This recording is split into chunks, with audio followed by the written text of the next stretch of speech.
සුබ උදෑසනක් හැමෝටම මම රජයේ හෙද නිලධාරීන්ගේ සංගමයේ විධායක සභික ඒ වගේම කෑගල්ල මහරෝහලේ රජයේ හෙද නිලධාරීන්ගේ සංගමයේ සාකා ලේකම් පුවන්තිකා විජයන්ති ඇත්තටම මම අද කතා කරන්න ඔයගලන්ට මේ අදහස් දක්වන්න බලාපොරොත්තු වෙන්නේ ලංකාවේ ශ්‍රම බලකායෙන් ඒ වගේම කාන්තාවන්ගෙන් 95%ක් සේවාවේ යෙදෙන හෙද සේවාව පිළිබඳව සහ ඔවුන්ගේ රාත්‍රී සේවා මුරයන් පිළිබඳව.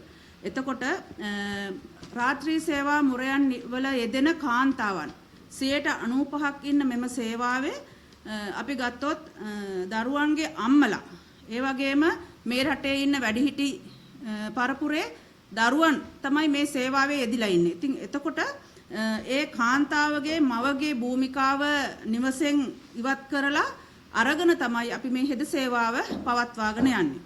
එතකොට රාත්‍රී සේවාවන් වල යෙදෙන කණ්ඩායමක් විදිහට මේ රටේ සියලුම රැකියාවල් වල යෙදෙන කාන්තාවන් රාත්‍රී 8න් පස්සේ නිදහස් කරලා තියෙනවා.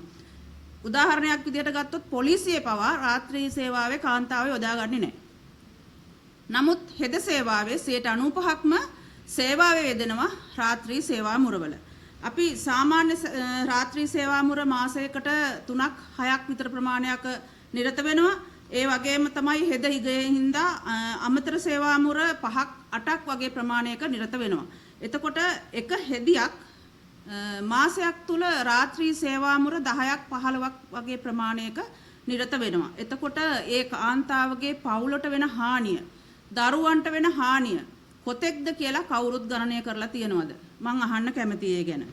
ඒ වගේම තමයි අපි මේ විදිහට රාත්‍රී සේවාවල යෙදෙනකොට අපේ රටේ නීතියක් තියෙනවා. පෞද්ගලික අංශයේ කාන්තාවක් රාත්‍රී සේවා මුරයක යොදවන්න බෑ දවස් 10කට වැඩි මාසයක් තුලදී. නමුත් සේවා අවශ්‍යතාවයේ මත කාන්තාවන් හෙද සේවාවේ යෙදෙනවා රාත්‍රී සේවාවේ දවස් 10ක් 15ක් විතර කාල සීමාවක්. එහෙම බැලුවොත් එහෙම අපි අවුරුදු 4ක් සේවයේ යෙදුනොත් එක අවුරුද්දක් සම්පූර්ණයෙන්ම අපි නිර්දිවර්ජිතව තමයි කාලය ගත කරලා තියෙන්නේ. එතකොට අපේ දරුවන්ට අධ්‍යාපනයේ පෝෂණය ඒගොල්ලන්ගේ රැකවරණය සෙනෙහස දෙන්නේ කවුද?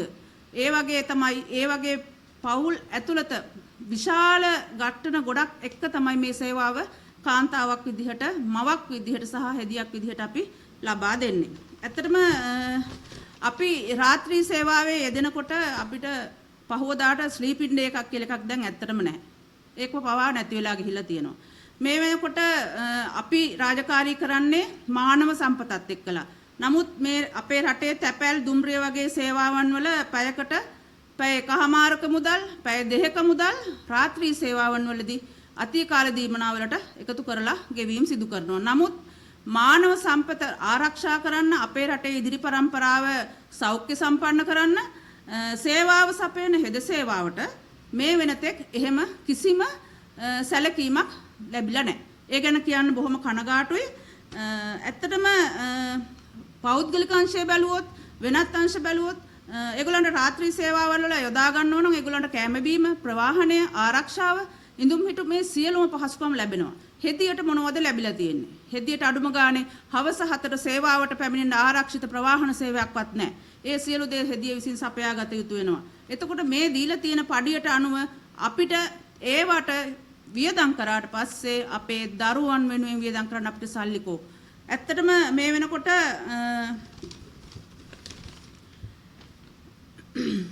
වසරක් පමණ වයස වෙන පුංචි දරුවෝ පවා ගෙදර තනි කරලා ඇවිල්ලා අපි රාත්‍රී සේවාවල් වල යෙදෙනවා. ඒ රාත්‍රී සේවාවේ යෙදෙන්න කෙලින්ම අවස 7ට අපිට ඩියුටියට එන්න බෑ. මොකද සේවාවේ ඉන්න සේවාවේ යෙදිය යුතු හෙද නිලධාරීන් ප්‍රමාණය අඩු නිසා අපිට බොහෝ වෙලාවට සිද්ධ වෙනවා රාත්‍රී සේවා මුරයට අමතරව ඒ සමග තවත් එක් සේවා මුරයක යෙදෙන්න. එතකොට අපි අනිවාර්යයෙන්ම පැය 18ක් එහෙම නැත්නම් පැය 24ක් එක දිගට සේවාවේ යෙදෙන්න වෙනවා. ඒ අවස්ථාවන් වල ඔබගේ ගෙදර සහ හෙදියකගේ ගෙදර තත්ත්වය කොයි විදිහද කියලා ඕනම කෙනෙකුට හිතුවොත් තේරුම් ගන්න පුළුවන්.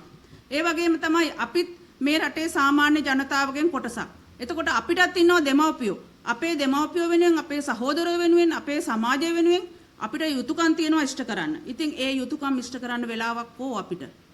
අපේ දෙමව්පියෝ පවා මේ වගේ ඇත්තටම දුක් විඳිනවා. ඉතින් මේ தත්ත්වය මෙහෙම වුණත් අපිට මේ අලුත් ආණ්ඩුව පත් වෙලා එනකොට කිව්වේ දින 5 සතිය ඒ වගේම තමයි ස්ලීපින් ඩේ සඳහා පැය 6ක දීමනාවක් ඒ වගේම රාත්‍රී සේවාව පැයකට පැය 2ක දීමනා මේ වගේ සුන්දර කතා ගොඩක් අපිට කිව්වා මේ හැමදේම අපිට ලබා දෙනවා කිව්වා මේවා අනන්‍ය ඉල්ලීම් කිව්වා ඒ එකක්වත් මේ වෙනකොට අපිට ඉෂ්ට වෙලා තියෙනවද මං අහන්න කැමතියි අපිට විශාල ආందోලනාත්මක විදිහට සමුළු පවත්වලා හෙද නිලධාරීන් අරගෙන මේ ආණ්ඩුව පත් කරගත්ත අපේම අයත් ඉන්නවා එතෙන්ට සහයෝගය දක්වපු.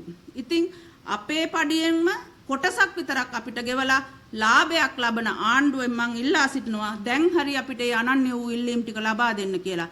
මේ වගේ රාත්‍රී සේවා මුරවල යෙදෙන හෙදිය අවුරුදු 10ක් විතර සේවා කාලය ඉවර කරනකොට ඇත්තට මේගොල්ලෝ රෝගාතුර වෙනවා. ඒ කියන්නේ ඒ තරම් අපේ සෞඛ්‍ය පිළිහිලා. මොකද මාසෙට දවස් 15ක් විතර පැය 18 පැය 24 සේවා මුරවල යෙදිලා තියෙන්නේ. ඉතින් එතකොට එයාගේ සෞඛ්‍ය තත්ත්වය, දරුවන්ගේ සෞඛ්‍ය තත්ත්වය, පවුලේ සෞඛ්‍ය තත්ත්වය සහ ඒගොල්ලන්ගේ සුබ සාධන කටයුතු කොයි විදිහට හොඳ තත්ත්වයේ තියේද කියලා මම අහන්න කැමතියි. අවසාන වශයෙන් මම කියන්න කැමතියි හෙදියක් කියන්නේ කාන්තාවක්, ඒ වගේම මවක්, ඒ වගේම සෞඛ්‍ය ශ්‍රේෂ්ඨයේ කොඳුනාරටිය. ඉතින් ඒ අයගේ ඉල්ලීම් ලබා දෙන්න කියලා මම බොහොම ආදරයෙන් ගෞරවයෙන් ඉල්ලා සිටිනවා. ඒ වගේම තමයි දෝෂාරෝපණය කරන්නත් පිරිසක් ඉන්නවා. ඒ අයගෙන් මම ඉල්ලන්න කැමති හොඳින් කල්පනා කරලා බලන්න හෙදියගේ ජීවිතය සහ ඔබේ ජීවිතය අතර වෙනස කොයිතරම්ද කියලා. බොහොම ස්තුතියි.